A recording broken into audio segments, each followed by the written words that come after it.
What's going on, YouTube? In this final installment of our 4-part masterclass in co-living, we are gonna talk about how you can get free money for your co-living project. So you definitely wanna watch this one.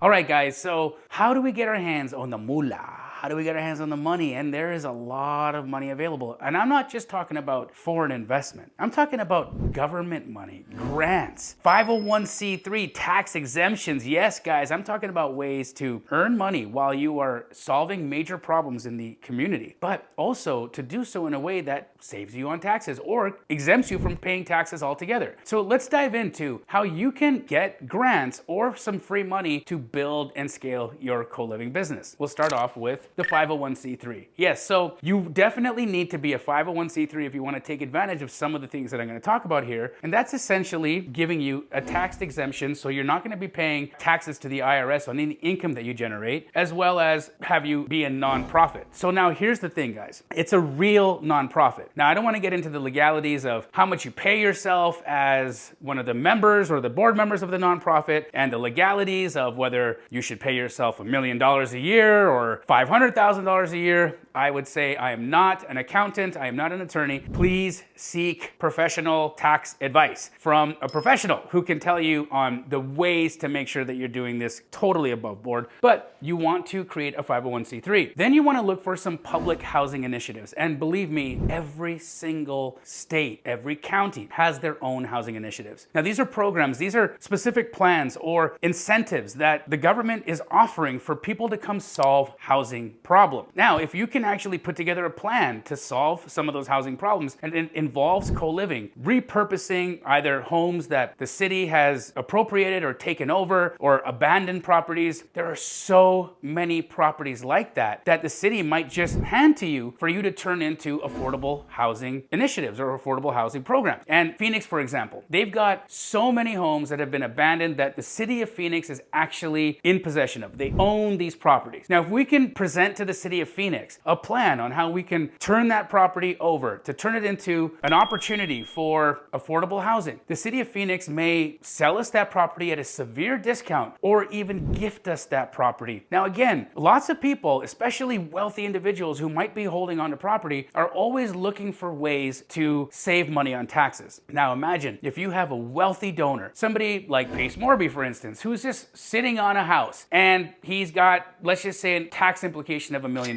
Now, let's say Pace buys this house for $100,000, but if he was to go get a fair market value assessment on it, let's just say it assessed at $500,000. Well, what Pace could do is he could actually donate that home to your 501c3, and he could write off $500,000 on his taxes, even though it only cost him $100,000 for the house. See the play? Now, you could take that property and fill it with people and generate income, and now you've got something really interesting, right? The one individual got a tax break, massive tax break, you got a free or a cheap house, and we're solving a public problem. So these public initiatives, they're always there. You want to go out and research, and you want to see what specific public housing initiatives is your specific state, city, county offering, and then maneuver within that. Number 2, veterans. Oh my goodness. This one is really near and dear to me because when Rahima and I first started getting involved in this model, unbeknownst to us, we were involved in co-living nearly a decade ago. We just didn't know what it really was. Rahima and I were doing veteran housing. And this is where we would take one specific building and we would fill it with veterans. And we would do exactly what we're doing right now in co-living, where we would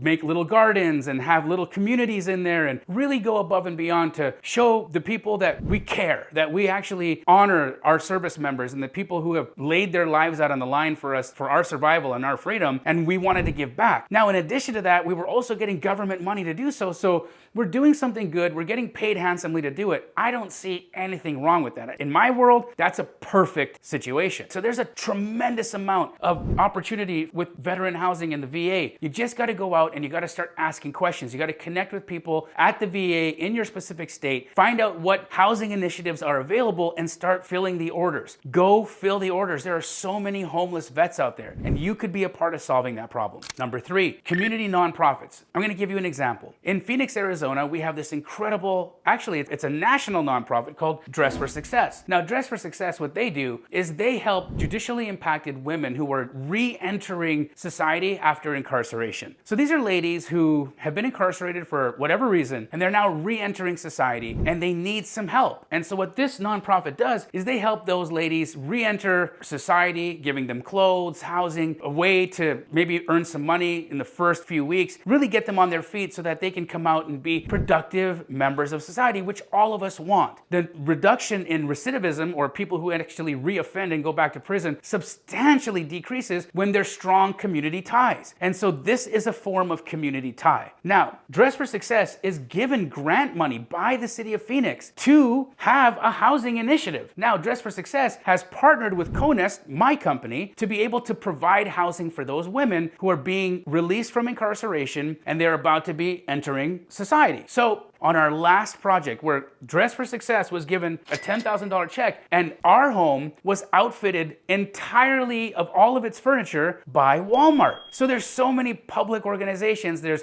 big corporations, there's government grants. All of this money is available when you're getting involved in some of these projects that are helping people that are underserviced or helping people that are in real need of our assistance. Again, women who are re-entering society after being incarcerated is definitely a demographic that we can help. So look for those community nonprofits that have a housing component with them. They are desperately looking for people like you, investors, who care about impact, who care about the community, who care about providing affordable housing, and of course, are looking to make some money so that they can partner with them, so that they can find more and more housing, get more grant money to keep their organization afloat, and also help serve you so that you can keep your business afloat. See, it's a synergy. You help them, they help you help them, they help you, and the circle continues. So find those community groups that you can support that have a housing initiative that will or may be able to open doors for you to receive grant money or corporate sponsorships. And then lastly, guys, government bonds. There are huge government bonds available for companies that are wanting to solve housing problems. In fact, right now, we're in application at the city of Phoenix for a $25 million bond that would be sub 3% in interest. Where am I going to get money sub 3% anywhere in the world right now? I mean, it just doesn't exist, but it does if I am working in that world of government bonds. So you can apply for these. You can actually show the government how you plan to help reduce homelessness or help reduce situational housing problems where the working poor have nowhere to go, or you're solving a problem of affordability in this specific sector. Whatever that is, get really specific and show how your plan is a sustainable and also real plan that can help solve a problem. Now again, guys, I am not telling any of you guys to go get any of this money and not do the right thing with it. What I'm saying to you is there's a lot of money out there. So money shouldn't be your excuse. If you're sitting here right now, you're like, man, I want to be involved in affordable housing. I want to do this co-living thing Jamil's been talking about, but I just don't have the money to do it. That's an excuse. There's a lot of opportunity. There's a lot of programs. There's a lot of free money available to you. All you have to do is start taking action. So if you want to learn more about how you can work with me, my sister, and the rest of the Housing Alchemy community, in the description below, there will be a link for you to fill out so that you can talk to somebody on my team so that you can come be a part of our co-living adventure. Friends, this has been a fun series. I've had a great time exploring the world of co-living with you guys, showing you how you can get out of bad stuff,